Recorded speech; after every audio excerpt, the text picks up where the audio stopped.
I speak 5 languages, sir. 5 language? Oh, really? I tip my hat. I never thought maids could be so educated. The guests' laughter echoed between luxury and humiliation. Beneath the golden lights, the young woman held the tray with trembling hands. No one there knew her name or her story. No one imagined what she had gone through just to survive. They only saw the maid cleaning the floor where they spilled their wine. That night, the woman everyone despised would prove that knowledge can also wear a humble face. But none of them, absolutely none, were ready to hear what she was about to say. The ballroom lights seemed too bright, as if they wanted to highlight the humiliation floating in the air. The echo of laughter still hung between crystal chandeliers and champagne glasses. Emily stood motionless, her heart pounding in her chest, while the murmurs of the guests flowed like a warm current of mockery and curiosity. No one knew who she was. Just the cleaning girl who had dared to speak during the gala. Mr. Richard Collins, smiling triumphantly with his glass raised, greeted the guests who were still laughing. "It wasn't that bad," he said, pretending innocence, though his voice betrayed the pleasure of feeling superior. Carla Johnson, the head of staff, approached Emily with measured steps and a look that mixed disdain with satisfaction. "Clear the glasses from the main table, please," she ordered loudly, "and do it before the photos start." The floor shone like a mirror beneath her worn shoes. Emily took a deep breath. Her eyes were wet, not from sadness but from contained anger. She crouched down, picked up a tray, and kept working. Each laugh was a reminder of her place. In one corner of the ballroom, Sophia Collins watched everything in silence. The millionaire's daughter, dressed in dark blue, tried to hide her discomfort behind a polite smile. She saw Emily pass by with the tray trembling slightly and lowered her gaze. The quartet's music shifted to a waltz, and couples began to turn under the warm light. Emily moved among them, avoiding dresses and suits, careful not to stumble over the laughter. Each step felt heavy, as if the floor itself rejected her. In her mind echoed the words of Mrs. Greta Muller, the elderly German woman who years ago had taught her the first foreign language she had ever learned. "When the world tries to make you invisible, speak with the voice of what you know. No one can take that from you." But that voice felt distant now. Only the echo of recent humiliation remained. Mr. Collins was still surrounded by guests. One of them, a man with a foreign accent, asked curiously, "Was it true what that girl said? 5 languages?" The millionaire laughed again. "Please, she can barely speak proper English." The laughter returned. Carla glanced at Emily, making sure she had heard, and of course she had. She pressed her lips together, placing the glasses one by one with precision, without looking at anyone. Her breathing was slow and controlled. She wouldn't give them the show of watching her break. From across the ballroom, Claude Morel, the Haitian guard, watched her quietly. He said nothing, but in his eyes there was something others couldn't see, a mix of pride and pain, the understanding of someone who also knew humiliation. The music stopped. Mr. Collins raised his voice for a toast, and the room burst into applause. Amid the camera flashes, Emily walked toward the service door. No one noticed her trembling hands as she held the tray. No one, except Sophia, who took a hesitant step toward her and then stopped, not knowing what to say. In the hallway, the echo of laughter still followed her. She stopped in front of a narrow mirror, the one the maids used before stepping into the ballroom. She looked at her black and white uniform, her pale face lit by the chandelier's reflection, and whispered softly, "5 languages, and I'm still here, cleaning their glasses." A tear balanced at the edge of her eyelashes but didn't fall. She turned her head, straightened her shoulders, and went back to the kitchen. Behind her, someone in the ballroom uttered a single word that would change everything: contract. Fate had just begun to move. If this story has already touched your heart, tell us in the comments which city you're watching from, and give this video a thumbs up to keep supporting our stories. The smell of soap and dry dust always took Emily back to Austin, Texas. Every time she washed the millionaire's glasses, the sound of crystal reminded her of the buckets of water her mother used to fill beside the backyard well. In those memories, the air was cleaner, and the sun fell over the tin roofs like a simple blessing. She was 15 when her mother got sick with a lung disease. The house was small, made of adobe, and the quiet afternoons were broken only by her mother's constant cough. Emily couldn't understand why the world kept turning while her mother slowly faded away. That was when a letter arrived. A lady in New York City was looking for a live-in helper. The letter, written in shaky handwriting, was signed by a certain Mrs. Greta Muller. Her mother looked at her with tender resignation. "Go, sweetheart," she said weakly. "There's nothing more you can do for me here, but maybe there you'll find yourself." That night, Emily traveled by bus for 12 hours. She arrived in the city with a fabric suitcase and a promise in her heart. Mrs. Muller's house was in Brooklyn, among tall trees and old facades. When the door opened, a gray-haired woman with blue eyes greeted her with a tired smile. "Are you Emily?" she asked in a foreign accent. "Yes, ma'am." "Then come in. It's cold outside." Mrs. Muller quickly noticed the quiet curiosity in the young girl. Every night after dinner, she would find Emily leafing through the old newspapers she kept in boxes. One of those nights, while listening to an Edith Piaf record, she handed her a book in German. "You don't have to understand it," she said. "Just read it out loud. The music of words is the first thing one learns." Emily began to read without understanding a single sentence, but she liked the way the letters sounded, how her voice vibrated when she pronounced Guten Abend or Freundschaft. Mrs. Muller corrected her patiently, repeating each word until she said it right. That was how her first foreign language was born, hidden within the silent walls of that old house. Over time, Mrs. Muller became more than just her employer, she was her teacher and her refuge. She told her stories of her youth in Berlin, of winters filled with snow, and of how a language could be a bridge when people refused to listen. One afternoon, when Emily came back from the market, she found Mrs. Muller on the couch, holding a letter and crying. "My son," she whispered, "he won't come to see me anymore." Emily sat beside her and, for the first time, hugged her. From then on, their conversations mixed English and German naturally. Between tears and laughter, they built a friendship that needed no translation. A year later, Mrs. Muller passed away in her sleep. Emily kept her books, her notes, and a dictionary marked with pencil. On the last page, she found a phrase written in German. Sprich, auch wenn die Welt dich nicht versteht. Speak, even if the world doesn't understand you. Emily memorized it, not knowing those words would one day save her life. Now, in the kitchen of the Collins residence, the sound of the glasses brought her back to the present. She took a deep breath, dried her hands, and placed the old dictionary on the shelf. She always carried it in her bag as a lucky charm. "Thank you, Mrs. Muller," she whispered. "I'm not done speaking yet." The clock struck 11. From the ballroom, she could hear Mr. Collins' voice arguing with a man who had a foreign accent. Emily caught a word that made her look up: foundation. She moved closer, quietly. What she was about to hear that night would change the course of her life. The early hours in downtown Manhattan smelled of damp air, sweet bread, and sleeplessness. Emily was cleaning the hallway of the Oak Hostel, where the walls were covered with maps and backpacks hanging like souvenirs from distant countries. It was her second job after leaving Mrs. Muller's house. During the day, she cleaned offices, and at night, that place that never slept. Sometimes, when the clock struck 3 in the morning, guests came back half-drunk, laughing in languages she barely understood. Listening to them became her secret classroom. Each new word was a seed, and she kept them all in a blue notebook. Window, street, hope, clean, mirror. She repeated them again and again while scrubbing the floor until they were engraved in her memory. "You clean every night?" asked a sleepy Australian girl. "Yes, every night," Emily replied, her accent clumsy but her gaze steady. The tourist smiled. "Your English is good." Emily lowered her eyes, blushing. No one had ever told her that before. From that night on, she asked the manager for permission to play English radio while she cleaned. She repeated the phrases of the announcers, even if she didn't understand everything. Her voice floated between the walls of the old building, blending with the hum of the fans. A whole year passed that way. She learned more English than she ever imagined. Enough to understand movies without subtitles and translate directions for guests when the manager wasn't there. But nobody knew.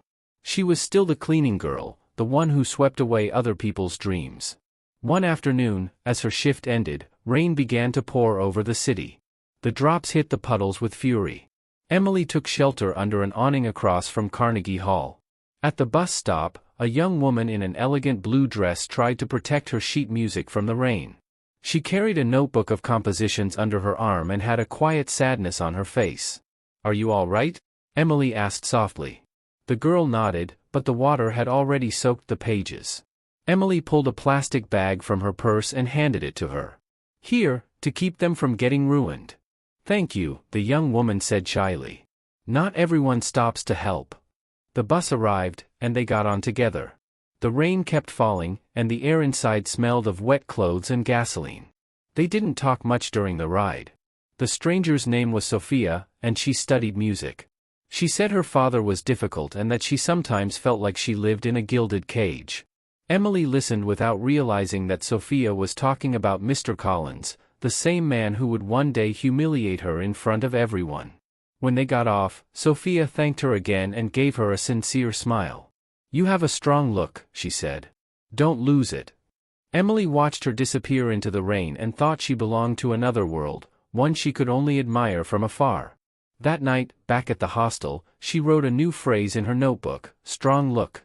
She didn't know that gaze would cross paths with hers again at the most unexpected moment. Time passed.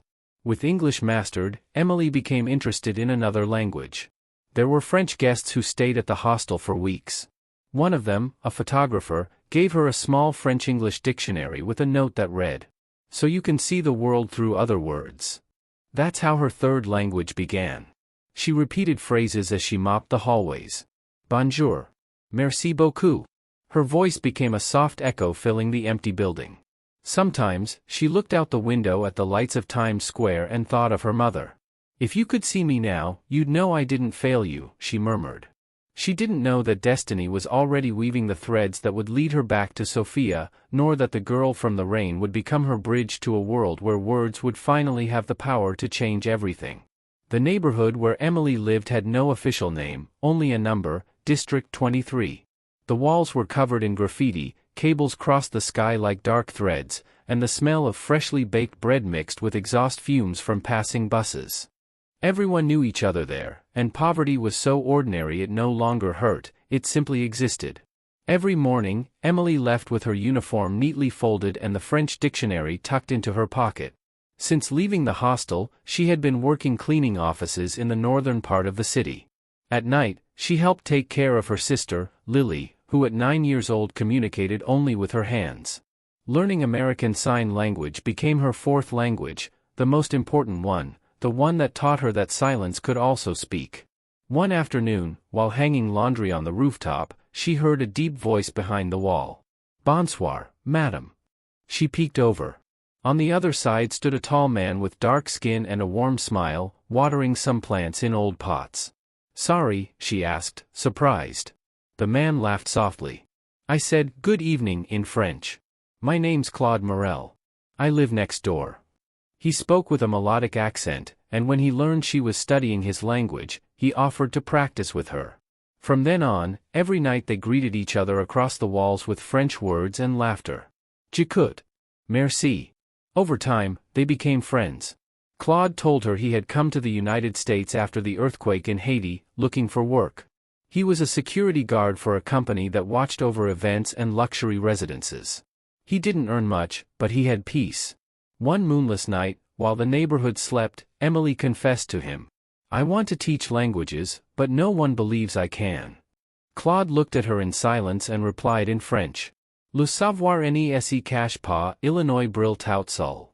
Knowledge doesn't hide, it shines on its own. That phrase stayed with her for days, not knowing it would turn out to be prophetic.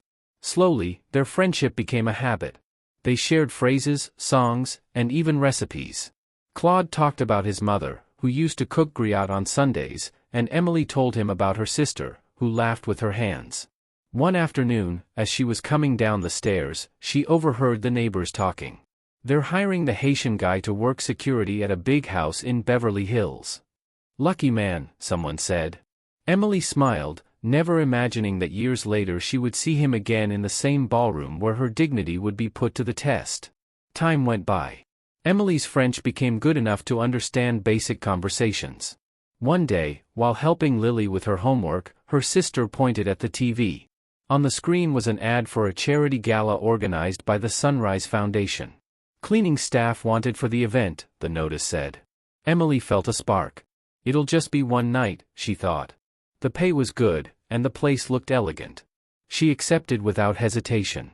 On the night of the gala, when she arrived, she was surprised to see a man at the entrance checking staff credentials. It was Claude Morel, wearing a black uniform and an earpiece. "Mon Amy," he said with a smile. "The world is round, isn't it?" Emily laughed nervously. "Too round."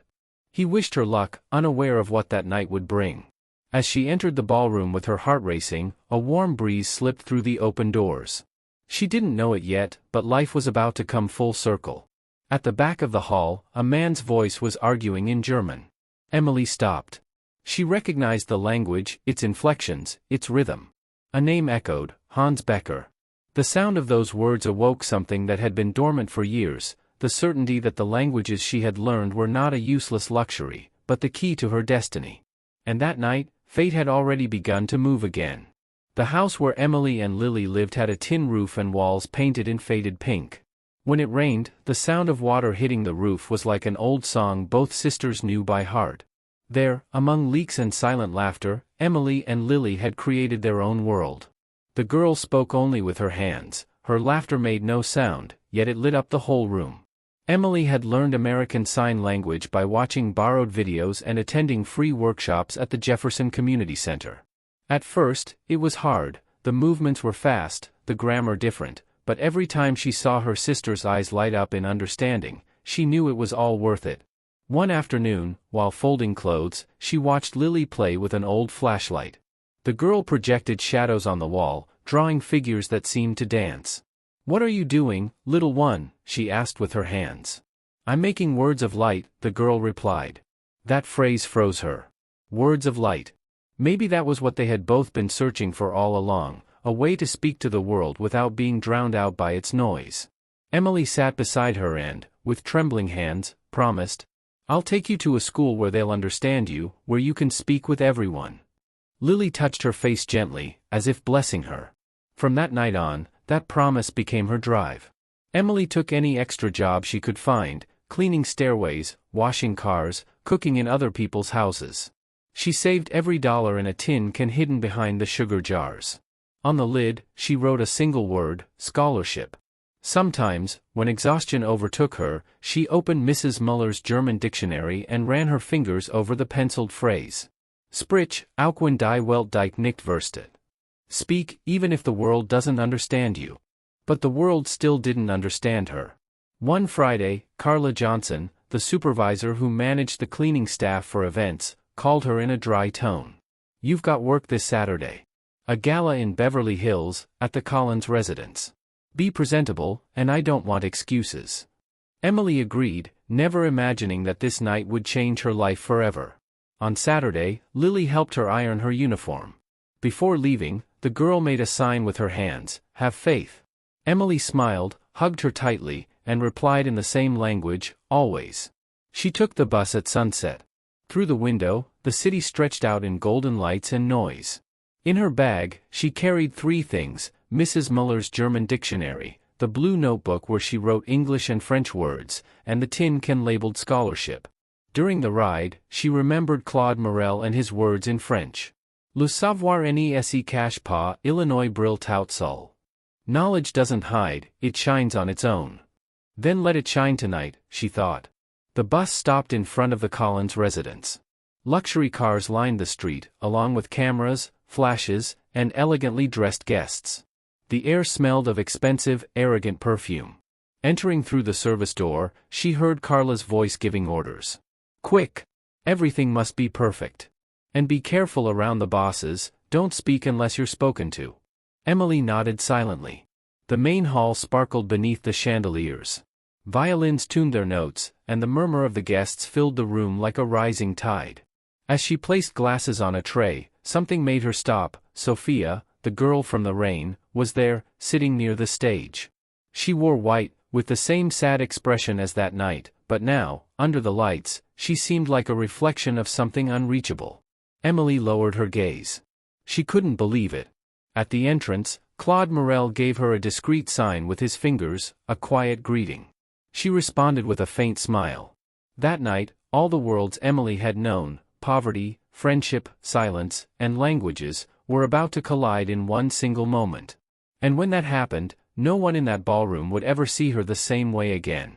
The clock struck 8:30. The guests began to drift between toasts and laughter while, in a side room, a private meeting was being prepared. Emily carried a tray of glasses and walked carefully down the hallway lit by golden light. "You, the new girl," said Carla impatiently. "Take these glasses to the library. Mr. Collins will have a meeting with his foreign partner. Don't speak, don't look, just serve and leave. Understood?" "Yes, ma'am," Emily replied. She entered quietly. The library was silent, its dark wood-paneled walls filled with the scent of whiskey. Behind a long table sat Mr. Richard Collins and a tall man with blonde hair and a stiff smile, Hans Becker. At his side, 2 assistants took notes. "Please, close the door," said Becker in English. Emily shut it softly and began serving the drinks. She pretended to focus on her task, but her ears were alert. At first, the conversation was in English, filled with business terms she barely understood: foundation, transfer, signature, contract. Then suddenly, Becker switched languages. Es word unseer Gelegenheit sein, Richard, niemand word es merken. "It will be our opportunity, Richard, no one will notice." Emily froze. The German flowed from his mouth with the confidence of someone hiding something. She clearly understood: "This will be our opportunity, Richard. No one will notice if we change the numbers," he continued. The millionaire nodded, smiling absently, not fully grasping what his partner was saying. Becker was taking advantage of that. He looked at him with condescension, like a man guiding a spoiled child who played at being a businessman. Emily took a deep breath and kept pouring the wine. Every word etched itself into her mind. "The signing will take place tomorrow," Becker said in German, "and once the money is transferred, the foundation will be ours." Emily's heart began to race. She forced herself to keep a calm face. She placed the last glass and stepped back. The crystal clinked slightly. Becker glanced at her sideways, as if suspicious, but quickly returned to the conversation. Mr. Collins took a sip and laughed. "Klaus, you're the expert. I trust you completely." The words "I trust you" fell heavily in the air. Emily bent down to pick up a fallen napkin and glimpsed the contract papers on the table. At the top, she read the name Sunrise Foundation, the same organization that claimed to help children with hearing disabilities. She thought of her sister, her promise, and the tin can marked scholarship. That foundation had been her symbol of hope, and now she understood that behind that facade lay corruption. A chill ran down her spine. The ticking clocks, the distant murmur of the ballroom, everything faded into a distant hum. "Mach dir keine Sorgen," Becker continued in German. "No one here speaks German." Emily clenched her fists. Someone does, she thought. Then Mr. Collins stood up. "Well, gentlemen, let's toast to our alliance." They raised their glasses. The sound of crystal rang like a verdict. Emily took the chance to leave. She closed the door behind her, her heart pounding so hard she feared everyone could hear it. She walked toward the kitchen without looking at anyone. Carla stopped her. "What took you so long in there?" "Nothing, ma'am. I was just serving the wine." "Well, hurry up, they'll need you in the ballroom again." Emily nodded. When she was finally alone, she placed her hands on the counter. Every German word was etched in her mind. She knew that if she spoke up, no one would believe her. But if she stayed silent, they would steal many people's futures, including her sister's. She took a deep breath. "Mrs. Muller, give me strength," she whispered. Outside, the echo of the toast still lingered, but inside her heart something much greater had just awakened, the decision to stop being invisible. Dawn found the Collins residence wrapped in heavy silence. The remains of the gala were everywhere: half-empty glasses, petals on the floor, napkins stained with wine. Emily arrived early, her eyes tired but steady. She hadn't slept. Hans Becker's words in German kept pounding in her head. As she picked up dishes, she overheard Carla and 2 employees talking in the hallway. "Mr. Collins is coming today to inspect everything," Carla said. "I want nothing out of place. And please, keep the new girl away from the main areas." Emily pretended not to hear. She knew that when Carla spoke in that tone, something was about to happen. At noon, Mr. Collins and Becker arrived with some documents. The atmosphere was tense. Emily was serving coffee when she noticed Hans Becker watching her with a cynical smile. "Nice house, isn't it?" he said in English, his accent sharp. She nodded, avoiding his gaze. You must be proud to work here, he added. I just do my job, sir. That's what people say when they don't understand what's really going on, he replied disdainfully. His tone unsettled her. She placed the tray on the table and left. She didn't know that minutes later, Carla would enter the staff locker room holding a small box. That afternoon, during the supervisor's routine inspection, an alarm sounded in the hallway. A security guard asked all the staff to gather. Carla spoke first, her tone feigning calm authority. It seems a piece of Mrs. Collins's jewelry set is missing, a diamond bracelet. The murmur spread like wildfire. Carla looked at Emily with a poisonous calm. As protocol, we'll be checking everyone's belongings. Emily felt the blood drain from her face. No, this can't be happening, she thought. She opened her bag. At the bottom, next to Mrs. Muller's dictionary, something sparkled, a silver bracelet. What's that? Carla asked, pretending surprise. I don't know, Emily stammered. I didn't put it there. The other maids exchanged looks. The silence turned into a verdict. Call security, Carla ordered. This is very serious. Claude Morel appeared seconds later. His expression changed when he saw the open bag. Let me see, he said softly. He picked up the bracelet, examined it, then looked straight at Carla. This wasn't here before. And how do you know that? She shot back, crossing her arms. Claude shrugged. Because I was the one who checked her things when she came in, like always. At that moment, Mr. Collins arrived, drawn by the commotion. What's going on here? Carla spoke quickly, her tone perfectly measured for drama. Sir, unfortunately, we found a piece of jewelry in this young woman's bag. All eyes turned to Emily. She wanted to speak, but no words came out. Her throat was tight. Is that true? Mr. Collins asked. No, sir, she finally managed to say. I didn't take anything.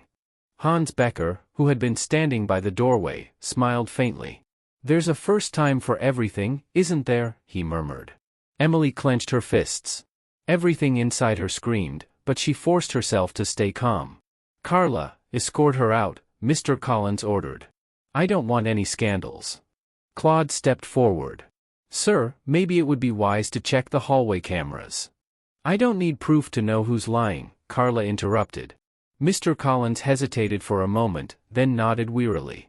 Fine. Let her go. Emily felt her world collapse. She looked at Claude. He silently made a sign with his hand, a single word in American Sign Language that only she would understand, resist. She picked up her bag with the dictionary, the stolen bracelet, and all the dignity she still had left. She walked toward the door, Carla's satisfied eyes following her. But just as she crossed the threshold, she heard something behind her, Becker, speaking again in German, laughing shamelessly. Das war zu viel. Emily stopped. No one else understood those words. She did. And for the first time in a long while, she stopped feeling invisible. Night fell over the city with a fine rain that didn't want to drench, only cleanse. Emily walked aimlessly, hugging her bag to her chest. She didn't know whether to cry or scream. Inside her, the German words echoed like a curse. Das war zu leicht. It was too easy. They had used her. They had humiliated her. She arrived home soaked. Lily was waiting by the window, her hands restless. When she saw her sister, she ran to her and asked in sign language what had happened. Emily tried to smile, but tears betrayed her.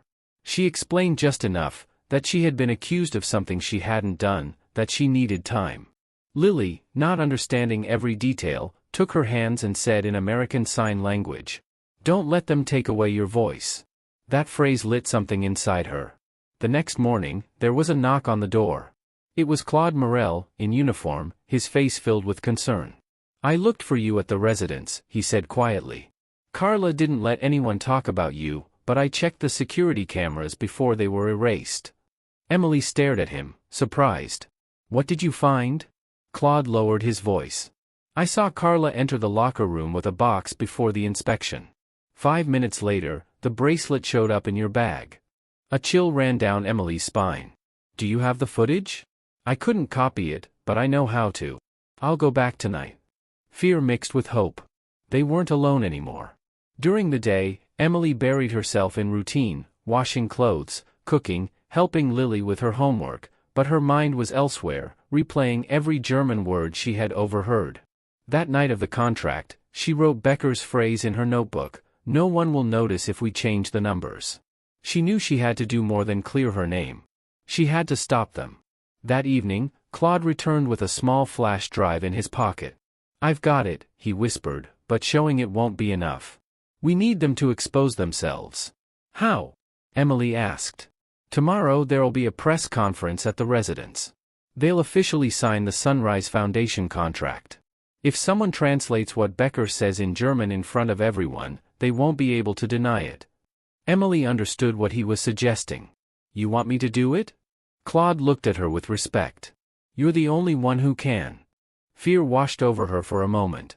She remembered the laughter, the stares, the humiliation, but also Lily's hands, Mrs. Muller's words, and the promise written on the lid of the tin can, scholarship. She took a deep breath. "Then I'll do it." Claude nodded. "I'll be nearby tomorrow. If things get difficult, don't let them silence you." Emily spent the night awake, going over the languages in her head like someone sharpening an invisible weapon: English, Spanish, French, German, and American Sign Language. Each word was a tool, each language, a voice won through effort and solitude. At dawn, she prepared her uniform carefully, looked at Lily asleep, and brushed her hair with a gentle hand. "This time, I'll speak for both of us," she whispered in signs. When she stepped outside, the sky glowed with a golden hue. The air smelled of wet earth and promise. At the Collins residence, cars were already arriving. There were cameras, journalists, and guests. Everything was ready for the signing ceremony that would seal the alliance between Mr. Collins and Becker. Emily walked through the main door with steady steps. Carla saw her and turned pale. "What are you doing here?" she snapped. "Finishing what I started," Emily replied calmly. Carla tried to stop her, but Mr. Collins appeared, surprised. "Let her be," he said simply. The clock struck 11. The event was about to begin. No one imagined that the cleaning girl was about to become the most powerful voice in the entire hall. The main ballroom of the Collins residence was packed: TV cameras, journalists, businesspeople, politicians, everything gleamed. Suits, chandeliers, falsely smiling faces. In the center stood a long glass table with two identical folders, the contract for the Sunrise Foundation. Emily, dressed in her cleaning uniform, stood in the corner of the hall, invisible to most, though inside her, silence burned like a torch. Carla passed by her side and whispered with disdain, "If you don't want more trouble, disappear when this is over." Emily didn't respond. She tightened her grip on the small blue notebook where she had written the phrases that would change her fate. The master of ceremonies announced the start of the event. Mr. Collins and Hans Becker stepped onto the stage. Flashes illuminated the scene. Becker spoke first in English. "This alliance will open new opportunities for children all across America." The audience applauded. Then, turning to Mr. Collins, he switched to German with a confident smile. "Wenn nur wusst, dass die Hälfte Stiftungsgelds unser sein Wort." If only he knew that half of the foundation's money will be ours. Emily felt a surge in her chest. She knew exactly what those words meant. The air seemed to stop. Emily looked toward Claude Morel, who was standing by the security door. He nodded at her with a look that said, "Now." Emily took a step forward. "Mr. Becker," she said clearly, "could you repeat what you just said?" A murmur spread through the room. Mr. Collins frowned. "What is this woman doing here?" he demanded. "I just want to clarify something, sir," Emily replied. "You said in German that half of the money would be yours and your partner's. Is that correct?" A cold silence filled the hall. Becker pretended to laugh. "She has no idea what she's talking about. She didn't even understand me." Emily looked him straight in the eyes. "Ich verstehe dich sehr gut, Mr. Becker. I understand you very well." The German that came from her mouth was perfect, with the accent she had learned during her nights with Mrs. Muller. The murmuring turned into astonishment. Some guests began recording on their phones. She speaks German?" Mr. Collins stammered. "5 languages, sir," Emily said calmly, "and they all taught me the same thing, that silence can also be justice." Carla stepped back, pale. Becker tried to keep his composure. "This is absurd. No one's going to believe a maid." Claude's voice rose from the back of the hall. I do, and so do the cameras. He took the flash drive from his pocket and held it up. The crowd grew louder with whispers. What cameras? Mr. Collins asked. The ones from the locker room, sir, Claude answered, where the bracelet was planted in this woman's bag. A journalist, sensing a story, moved closer to the front. Are you saying this was a setup? Exactly, Claude replied. She was the victim. Chaos erupted. Camera lights flashed, voices overlapped. Mr. Collins turned toward Becker, who had begun to sweat. What did you do, Hans? He asked in a strained voice. Emily seized the sudden silence. I was just cleaning glasses, sir, she said, but I overheard your conversation in German. You were talking about changing the contract numbers and keeping the money meant for the children of the Sunrise Foundation. Mr. Collins's face hardened. Is that true? He asked quietly. Becker said nothing, his eyes dropped. Then Mr. Collins took the microphone, breathing heavily. If this is true, everything stops right now. The journalists captured the exact moment he ordered the signing to be suspended. Becker tried to leave, but the guard stopped him. Carla, trembling, tried to slip away into the crowd. Emily stood still in the center of the hall, surrounded by the lights. For the first time, everyone looked at her. But not as a maid, they looked at her as someone who had the courage the rest lacked. Claude approached and whispered softly. Your voice shines, Mon Amy. She barely smiled. She didn't need more. Off to the side, Sophia, Mr. Collins's daughter, had tears in her eyes. Emily recognized her immediately, the girl from the rain. Sophia stepped closer and whispered. I told you, your look is strong. Emily lowered her head. Amid the flashes and murmurs, she understood that her promise to Lily, to Mrs. Muller, and to herself had just been fulfilled. But the moment wasn't over. Mr. Collins turned to her, his voice breaking with shame. Miss Rivera, if you truly speak 5 languages, I'll kneel before you. And he did, in front of everyone. The silence that followed was louder than any shout. The hall still buzzed with cameras, whispers, hurried footsteps, but all of it was a distant echo. The only real thing was the image of Mr. Richard Collins, the proud millionaire, kneeling before the cleaning woman. Emily didn't know what to do. She held her blue notebook tightly to her chest, as if it could shield her, not from the weight of their eyes, but from everything she had endured to reach this moment. Please, get up, she whispered. No, he said, his voice breaking. Not until I've asked for your forgiveness. The guests fell silent. Some recorded, others, not knowing why, began to cry. Mr. Collins took a deep breath. All my life, I believed money and languages existed to dominate. But you've shown me they're meant to understand. I've been a blind man in an expensive suit. Emily looked at him with a mixture of compassion and exhaustion. There was no hatred in her eyes, only weariness. I never wanted to humiliate you, sir, she said softly. I just wanted to be heard. Sophia approached and embraced her father, crying. Dad, that's enough, listen to her. He nodded, wiping his tears. What can I do to make this right? Emily paused for a moment. Her mind flew to Lily, to her promise, to the tin can with the word scholarship. I don't want money, she said at last. I just want you to fulfill what your foundation promised, to help children who can't hear. Mr. Collins slowly stood up. So it shall be. From this day on, the Sunrise Foundation will also bear your name, Emily Rivera. The journalists captured that sentence. From the doorway, Claude smiled, his eyes shining. He knew that, for once, justice had been fair. Carla was fired that same afternoon. Becker was arrested, unable to deny the evidence. The news spread throughout the city, the maid who uncovered a multi-million-dollar fraud thanks to the languages no one valued. Days later, the residence was filled with light again, but a different kind. Mr. Collins invited Emily and Sophia to a new meeting. This time there were no cameras, no expensive suits, no speeches, only flowers, coffee, and forgiveness. There's something I forgot to give you, he said, handing her an envelope. It's a letter from the German embassy. Sophia managed to get it. Emily opened it with trembling hands.